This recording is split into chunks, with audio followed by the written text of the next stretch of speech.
მთელი ცხოვრებაა გვატყუებენ, განსაკუთრებით მილენიალებს. გახსოვთ ხო ეს დიდებული სახლი ფილმიდან მარტო სახლში. ხო და 30 წელია გვჯერა რომ კევინ მაკალისტერი ამ სახლში დარბოდა, სრიალებდა იმ ცნობილ კიბეზე, ებრძოდა მძარცველებს, მაგრამ ეს ფილმი ამ სახლში საერთოდ არ გადაღებულა.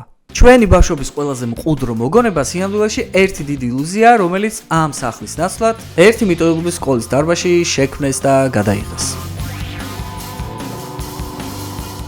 დღეს ჩვენი ბავშვობის ყველაზე დიდ ტყუილს ერთად ავხდით ფარდას. დალაიქე ვიდეო, გამოიწერე არხი და დავიწყოთ მთავარი აბსურდით.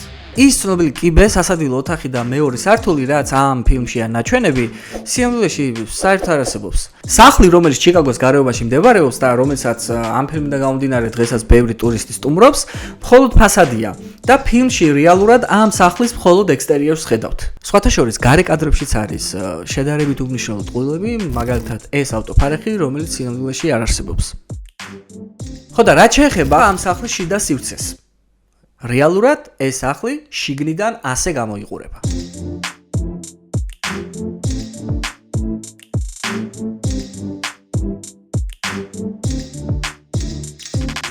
ანუ ეს რეალური კიბე რაც ამ სახლშია, გახდა ფილმში ნაჩვენები კიბის ინსპირაცია, რომელიც მთლიანად დეკორაციაა, ისევე როგორც სამზარეულო, საძინებელი და მეორე სართული მთლიანად. იმისათვის რომ სახლი თავის გემოზე ემართათ და გადაღების პროცესი გაემარტივებინათ, გადამღება ჯგუფმა იქვე მიტოვებულ სკოლაში იქირავა ერთი სპორტ დარბაზი, სადაც თავიდან ბოლომდე შექმნა ეს დეკორაციები. Როგორც უკვე თქვით, უფრო მარტივი რომ ყოფილიყო გადაღების პროცესი. გარდა ამ სპორტ დარბაზისა, გახსოვთ ხო ის სარდაფიც კენის რო ღუმელის ეშინია და მერე რო იტყორება მთლიანად. ამ გადამღება ჯგუფა ამავე სკოლის საცურავ აუზში შექმნეს აი ამ სარდაფის მთლიანი დეკორაცია, რომ წყლის დონე ეკონტროლებინათ და ემართათ. ინტერიერიც თავიდან ბოლომდე ერთი დიდი манипуляციაა, თუ კარგად ავაკვირდებით, სახლში საერთოდ არ არსებობს ნეიტრალური ზონა. შეგნებულად არის გამოყენებული ეს აგრესიული ფერების პალიტრა, ეს მუქი წითელი, მწვანე, ჭყვარტალა ფერები მთელ სახლში, მათ შორის სამზარეულოში. რეალურ ცხოვრებაში ასეთი ფერები ადამიანს მაქსიმუმ 10 წუთში დააღლდა, მაგრამ ფილმში სწორედ ამან შექმნა ილუზია, რომ ეს სახლი არის თავად შობის ეპიცენტრი. ესაა მთავარი ხაფანგი, რამაც 30 წელი მიგვაჯაჭვა, დაგვატყუება.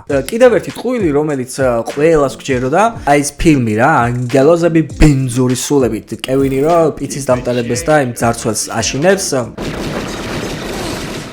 ბუნებაში საერთოდ არ არსებობს. ეს ფილმი სპეციალურად გადაიღეს სულ რაღაც ერთ დღეში იმავე სკოლაში. თუ გონიათ რომ გარეთ ის ფუმფულა თოვლი არის ნამდვილი, მაგაშიც მოგვატყუეს, იმიტომ რომ ეს არის კარტოფილის ფანტელები, რომელიც გამოიყენეს ფილმში თოვლის ნაცვლად.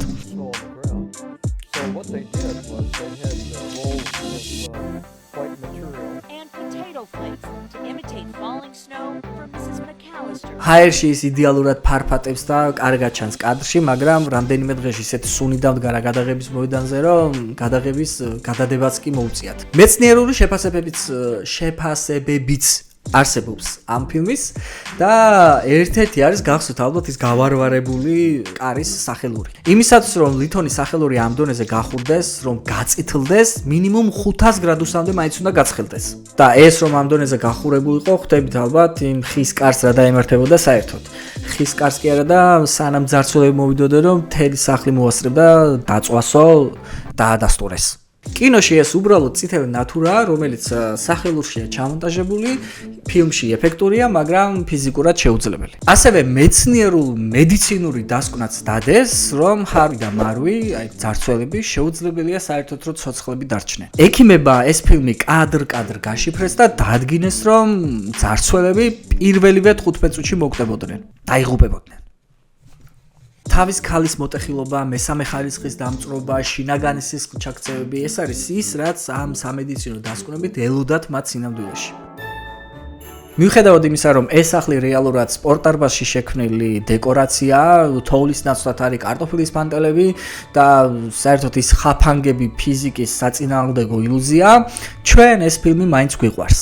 რატომ? იმიტომ რომ ყველაფერთან ერთად ამ ფილმის ერთ-ერთი მთავარი მისია იყო წარმოეჩინა რომ ჩვენი სახლი ჩვენი ციხესიმაგრეა. მე კი უფრო ბუდეს-თან ასოცირება მომწონს სახლის, რადგან ასე უფრო გრძნობ თითქოს აი პირად სივრცეს და სიმყუდროვეს, თუმცა ყველას ჩვენი ასოცირება და შეგრძნებები გვაქვს სახლთან დაკავშირებით, მთავარია შენს პირად ემოციებზე არ თქვა უარი, როცა სახლის შეძენაზე დაიწყე ფიქრს. ვიდეოს დალაიქება და არხის გამოწერა არ დაგავწდეთ და რამე იცი გახსოვდეთ რომ სწორედ იმ მიზანზე მორგებული გადაწყვეტილება რისთვისაც ვყიდულობთ სახლს განსაზღვრავს ჩვენს სამომავლო წარმატებას, ფინანსურადაც და მენტალურადაც.